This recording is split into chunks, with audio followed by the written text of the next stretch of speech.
Fiza Shiza memes are hilarious honestly. I love this nation. कहीं और ऐसा मटेरियल नहीं मिलेगा हमें। I think Fiza Shiza moment and Rashi pressure cooker moment should be combined. जब बेडरूम में फराज गया तो कौन था? फ़िज़ा थी, शिज़ा थी, जैन था, कौन था? अस्सलाम वालेकुम व्यूअर्स, मोहम्मद अशर असगर। जुड़वां हकीकत सीरीज़ का एक एपिसोड था, मैं उसका डायरेक्टर हूँ और अभी मैंने कुछ मीम्स पढ़ी। इसके अलावा भी बहुत कुछ है, आप साइड स्क्रीन पे देख लेंगे। ये कल से ट्विटर पे टॉप ट्रेंडिंग कर रहा है। फ़िज़ा, शिज़ा, फ़राज़, ज़ैन, ये मेरे ही एक प्ले का सब्जेक्ट था और मुझे नहीं समझ आ रही हमारी कौम इतनी फारिग है कि हम बग़ैर पूरी चीज़ देखे, बग़ैर कोई फ़ैसला किए, एक छोटा सा क्लिप देख के कोई डिसीजन निकाल लेते हैं और उसके ऊपर मीम्स भी बनने लग जाती हैं और चीज़ें वायरल भी हो जाती हैं। हमें अपना कीमती टाइम किसी ऐसी चीज़ को वायरल करने पे लगाना चाहिए जिसका इस कौम को, इस मुल्क को फ़ायदा हो। एनी हाउ, ये एक अलग टॉपिक है। सबसे पहले तो मैं इस प्ले के हवाले से बात कर लूँ। ये प्योरली एक सोशल सब्जेक्ट था, बिल्कुल भी कोई बोल्ड सब्जेक्ट नहीं है। आप लोग जुड़वां हकीकत ये ड्रामा यूट्यूब पे निकाल के देखें भी ज़रूर, अपनी राय भी दें उसके ऊपर। और ये तकरीबन 1 साल पुराना ड्रामा है और पिछले 1 साल में इसके व्यूज़ कोई 8-9 मिलियंस तक पहुंच चुके हैं और आप इनके कमेंट्स पढ़ें तो कोई भी तनकीदी कमेंट्स नहीं है।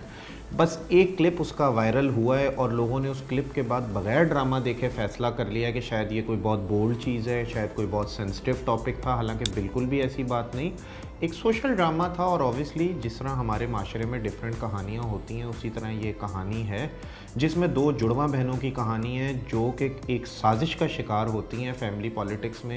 जिस घर में शादी होकर आती हैं, उस घर में को खातून साजिश करती हैं और शादी वाली रात उनको स्वैप कर देती हैं, गलत गलत दूल्हा के साथ कमरे में भेज देती हैं। और जब आप एपिसोड देखेंगे तो आपको अंदाज़ा हो जाएगा कि बहुत सारी चीज़ों की लॉजिक्स भी डिफ़ाइन की गई हैं कि क्यों लड़के लड़की ने एक दूसरे को नहीं पहचाना, लड़का और लड़की एक दूसरे को क्यों नहीं, उन्होंने एक दूसरे को देखा हुआ था, लड़कियां ट्विंस थीं और लड़कों ने उनकी तस्वीर नहीं देखी थी। ये सारी चीज़ें आपको ड्रामा देख के क्लियर हो जाएगी।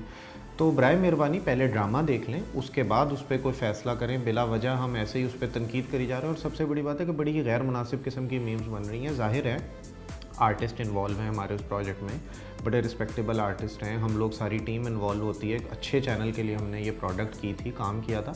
तो काइंडली पहले ड्रामा देखें, उसके बाद अपनी राय। कल से ये ट्रेंड ट्विटर पे वायरल हुआ है और उसके बाद मेरा फ़ोन भी बज बज के मुझे आर्टिस्टों की, हमारे जो साथी डायरेक्टर्स हैं, फील्ड के दोस्त अहबाब हैं, ब्लॉगर्स हैं, बहुत सारे डिजिटल मैगजीन्स हैं, उन सब की कॉल्स आ रही हैं और वो ऐसे लग रहा है जैसे पता नहीं हम कोई गलत काम कर बैठे हैं, कोई गलत प्ले बना बैठे हैं। ऑब्वियसली चैनल की भी एक सेंसर पॉलिसी होती है, चैनल ने भी सोच समझ के उस प्ले को ऑन एयर किया है। मसला सिर्फ ये कि हम लोग पूरी चीज़ नहीं देखते, एक छोटा सा क्लिप उठाते हैं और उसमें से अपनी मर्ज़ी की चीज़ निकाल के सोशल मीडिया पर ट्रोलिंग स्टार्ट कर देते हैं।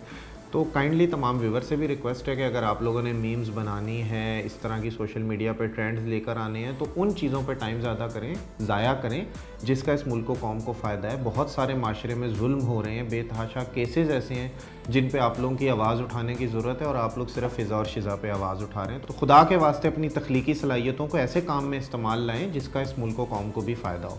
और बाकी तमाम व्यूवर से रिक्वेस्ट है कि इस प्ले को देखें। ज़ाहिर है आप लोगों ने पहले भी इसको पसंदीदगी की सनद अदा की, ज़ाहिर है 8-9 मिलियंस हुए और सारे पॉजिटिव कमेंट्स थे। तो इस प्ले को देखें और देखने के बाद अपनी राय कायम करें। सिर्फ एक छोटे से क्लिप से फ़ैसला ना करें कि शायद ये कोई गलत प्ले है या कोई गलत सब्जेक्ट है या कोई ऐसी बात है।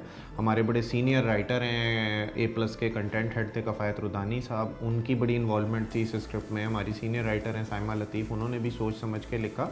हम बहुत सारी टीम इन्वॉल्व होती है, ऐसे ही नहीं होता कि कोई भी स्क्रिप्ट एज़ इट इज़ जो लिखा गया उसको उठा के छाप दिया। तमाम चीज़ों पे हम गौर करते हैं और ये एक बड़ा अच्छा सोशल सब्जेक्ट था।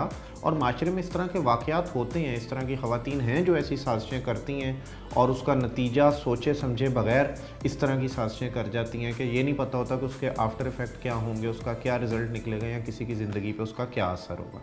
तो काइंडली इस प्ले को देखें और उसके बाद फ़ैसला करें। Thank you.